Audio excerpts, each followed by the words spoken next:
ইন্নী ওয়াজ্জাহতু ওয়াজহিয়া লিল্লাযী ফাতারাস সামাওয়াতি ওয়াল আরদা হানিফা ওয়া মা আনা মিনাল মুশরিকিন। সুবহানাল্লাহ। ওই জায়গায় নবী ইব্রাহিম একই কথা আল্লাহর সামনে বললেন, মালিক আমি আমার চেহারাটা তোমার দিকে ঘুরায় দিলাম, আমার পরিবারের মানুষ, আমার আত্মীয় স্বজন, এমনকি আমার বাবা পর্যন্ত তোমার সাথে শিরিক করে তোমার সঙ্গে অংশীদার সাব্যস্ত করে। আমি ইব্রাহিম ঘোষণা দিলাম আমি তোমার সঙ্গে কোনো শরিক করি না। আমি আমার চেহারা মুখমণ্ডলকে ঘুরাইয়া দিলাম ওই রবের দিকে যিনি ফাতারাস সামাওয়াতি ওয়াল আরদা হানিফা। আল্লাহ বলেন, ইব্রাহিম বলেছিলেন আমি আমার চেহারা মুখমণ্ডল ঘুরাইয়া দিলাম, মানে কি আমার নিজের জীবন, আমার মরণ, আমার যা কিছু আছে সব আমি আপনার দিকে ঘুরাইয়া দিলাম। যিনি আসমান আর জমিনকে সৃষ্টি করলেন সেই রবের দিকে আমি আমার মুখ, আমি আমার চেহারাকে ঘুরাইয়া দিলাম। সব আমি আপনার দিকে দিয়ে দিলাম। আপনি ছাড়া আমার কেউ নাই, আপনি আমার রব, আমি আপনার গোলাম। গোলাম হইয়া আমি আমার চেহারা, আমি আমার মন, আমি আমার শরীর, আমার অন্তর সব কিছু আমি আপনার দিকে ফিরাই দিলাম। আল্লাহু আকবার। সব কিছু ফিরাই দিয়েছেন আল্লাহ। ওমা আনা মিনাল মুশরিকিন, আমি মুশরিকদের অন্তর্ভুক্ত নয়। শিরিক করা যাবে না, মহাপাপ, মহা অন্যায়। আল্লাহর সঙ্গে কাউকে সাব্যস্ত করা যাবে না। বাল্যকাল থেকে, শৈশব থেকে আল্লাহ পাক যাকে সমস্ত শিরিকি কুফরি থেকে আল্লাহ পাক হেফাজত করে রেখেছেন, এই মানুষটারে দিয়ে আল্লাহ পাক কাবা নির্মাণ করাবেন না, তাহলে করাবেন কার মাধ্যমে? নিজের মুখকে ফিরে এক আল্লাহর অনুগত, এবং তিনি মুশরিক ছিলেন না। ওয়ালাম ইয়াকু মিনাল মুশরিকিন। আল্লাহ তার প্রশংসা করে বলেন, নবী ইব্রাহিম এত সুন্দর নবী ছিলেন, মুশরিকদের গড় জন্মগ্রহণ করার পরেও তিনি মুশরিক ছিলেন না। শাকিরাল লিআনউমি, তিনি ছিলেন অনুগ্রহের প্রতি কৃতজ্ঞতা প্রকাশকারী। আমাদেরকে যদি আল্লাহ পাক কোনো অনুগ্রহ করে, দয়া করে, আমরা যথাযথভাবে আল্লাহর শুকর আদায় করি, ঠিক কিরকম? আমাদেরকে শয়তান অন্যমুখী করে নিয়ে যায়, শুকরটা পর্যন্ত আমাদের জবান দিয়ে আদায় হয়। আমরা বিভিন্ন সুতা খুঁজি, বিভিন্ন ধরনের বিভিন্ন কিছু খুঁজে আল্লাহর শুকর আদায় না করে অন্য কিছুর প্রশংসায় লিপ্ত হয়ে যায়, ঠিক না? আমার বিশাল একটা কাজ হয়েছে, আমি প্রশংসায় জড়িয়ে যাই যে ওই মানুষটার কারণে আমার এই কাজটা হয়েছে, না হলেও হইতো না, ঠিক কিনা কর? ওই মানুষটা আমার ছেলেকে বড় একটা চাকরি দিল, না হলে আমার ছেলের চাকরিটা হইতো না। অথবা সে করলো, ও করলো, সে করে দিল, এরকম প্রশংসায় আমরা লিপ্ত হয়ে যাই। তবে উচিত ছিল নিয়ামত পাওয়ার সাথে সাথে রবের দরবারে আত্মসমর্পণ করে 2 রাকাত নামাজ পড়ে আল্লাহর শুকর আদায় করা, যে রব আপনি করেছেন, আপনি যদি না করতেন দুনিয়ার কোনো বান্দাবান্দির দ্বারা আমার কাজটা হওয়া আদৌ সম্ভব ছিল না। আপনার রহম আছে, আপনার দয়া আছে, আপনার ইশারা আছে, আপনার রহম, দয়া, অনুগ্রহের বরকতে আজ আমার এই কাজটা আপনার দয়ার কারণে অতি সহজেই আমি এই কাজটাকে সমাধান করতে পারছি। এটা আমরা করি না। কিন্তু ইব্রাহিম আলাইহিস সালাতু ওয়াস সালাম এমন সুন্দরভাবে রবের প্রশংসা করলেন। ইন্না ইব্রাহিমা কানা উম্মাতান কানিতান লিল্লাহি হানিফা শাকিরান লিআন'আমি ইজতাবাহু ওয়া হাদাহু ইলা সিরাতিন মুস্তাকিম।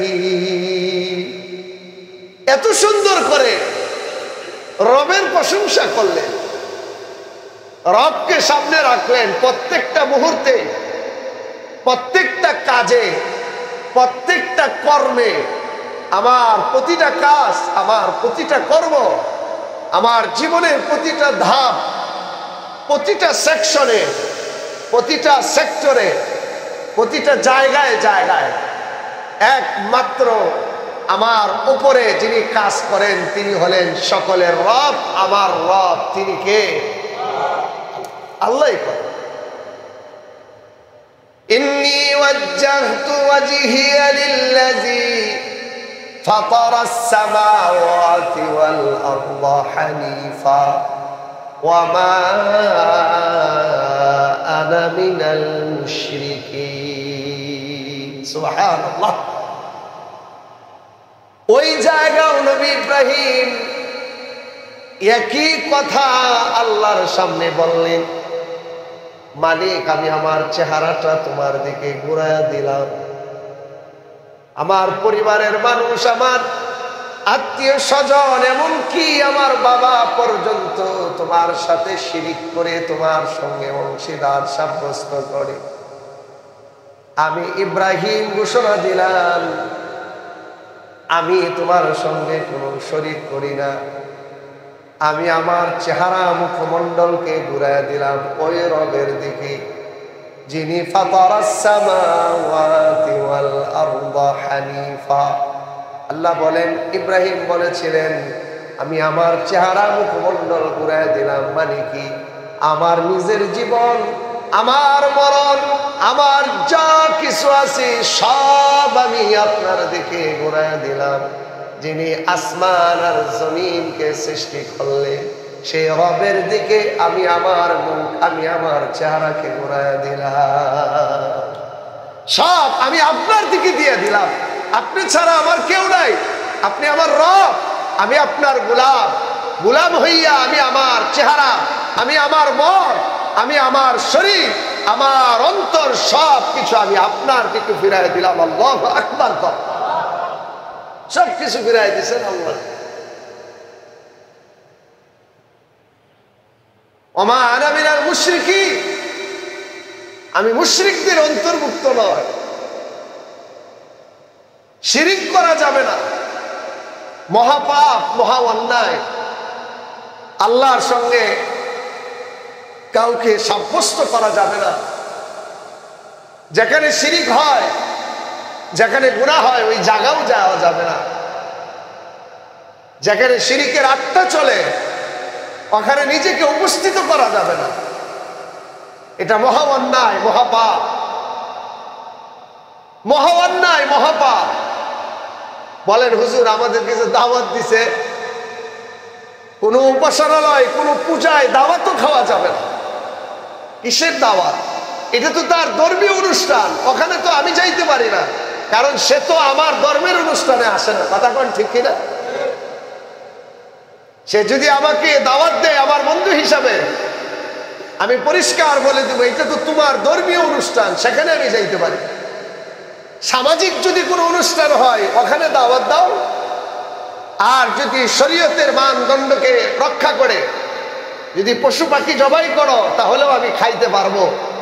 কিন্তু তোমার ধর্মীয় অনুষ্ঠানে যেখানে শিরিকের আত্মা চলে, যেখানে গুনাহের সাগরে ধর্মের মানুষেরা হাবুডুবু খাচ্ছে, ওখানে যায়া তোমাদের ধর্মীয় অনুষ্ঠানে অ্যাটেন্ড করা এটা আমার ধর্মের জন্য চিরাচরিত নিষেধ। সুতরাং সেখানে যাওয়া আমার জন্য বৈধ নয়। কথা কন ঠিক কিনা? দাওয়াত দিলে অনেকে তো জায়গা খাওয়ার জন্য যায় না। আপনারা কি কন, যাওয়া যাবে? আপনারা যদি যান, আমরা যদি চলে যাই, তাহলে আমরা ইব্রাহিমের সন্তান থাকতে পারবো? আমাদের বাপ দাদারা তো এগুলো করেন, আমরা কিভাবে করব? পরিষ্কার স্পষ্ট ভাষা, আমি মুশরিকদের অন্তর্ভুক্ত নয়। আমার বাবা যা করে আমি তা করি না। অনেকে ধর্মীয় কাজে উত্তাল বাহানা করে, হুজুর আমার আব্বা কইছে এই জন্য করব। বাবার কথা কেমনে ফালায় দেয়? আমার বাবা করে আসছেন অথবা বাবা করতে বলছেন। ধর্মের ব্যাপারে এরকম সুযোগ ইসলাম দেয়নি কখনো। আমার বাপ কেন, আমার 14 গোষ্ঠী যদি ধর্মের কোনো ক্ষুণ্ণ হয় এরকম কাজ যদি আমাদেরকে করার নির্দেশ দেন, তাহলে আপনারা বলেন এটা কি করা যাবে? কেন? আমার বাপ দাদার চাইতে আমার ধর্ম ছোট না বড়? বড়। সুতরাং আমার ধর্ম আগে। আমার বাপ দাদা পড়ে, আমার দল পড়ে, আমার রাজনীতি পড়ে। আমার দল যদি এমন কথা বলে যেটা আমার ধর্মের জন্য অপমানজনক হয়, ধর্মের মান ক্ষুণ্ণ হয়, ধর্মের উপরে আঘাত আসে, আমি যদি ইমানদার হই, আমি আমার দলকে লাথি মেরে ধর্মের উপরে আমাকে সারেন্ডার করতে হবে। কথা কথা, কারণ আমার ধর্ম আগে। আমার সব পরে, আমার ধর্ম আগে। আমার পৃথিবীর যত কাজ কাম আছে, যত নীতি নৈতিকতা আছে, সব পরে, আমার ধর্ম আগে। ঠিক কিনা খান? আপনি এমন সুযোগ খুঁজেন না যে ধর্ম আপাতত রেখে দিলাম, আমি অন্যটাকেই সাপোর্ট করে মেনে নিলাম। এটা সম্ভব।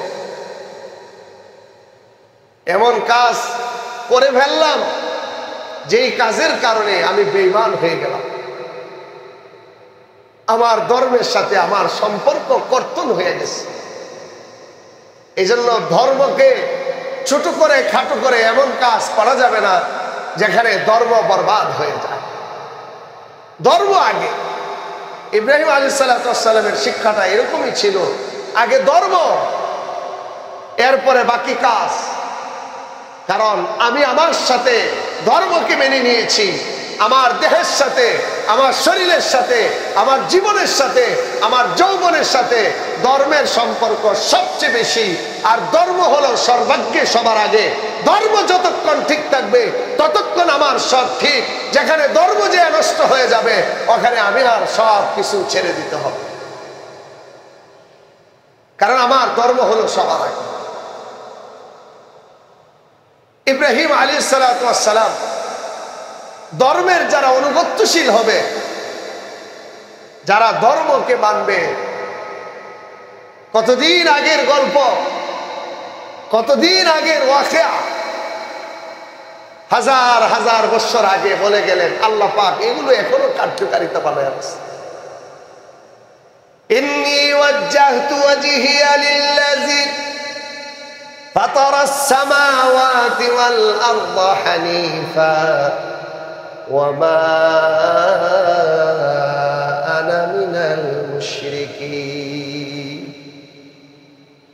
সব থেকে নিজেকে ফিরায়া এক আল্লাহর দিকে ফিরায়া দিলাম। আল্লাহর দিকে নিজেকে ফিরায়া দিলাম, ঘুরাইয়া দিলাম রবের দিকে। আমার সব কিছুর আগে হলো আমার রব, আমার ধর্ম। নবী ইব্রাহিমের মাধ্যমে আল্লাহ পাক বহু কাম নিল। পৃথিবী যতদিন থাকবে আল্লাহ পাক ইব্রাহিমের রেখে যাওয়া আমলগুলো আল্লাহ পাক দুনিয়াতে জিন্দা কায়েম দায়েম রাখছেন। আল্লাহু আকবার।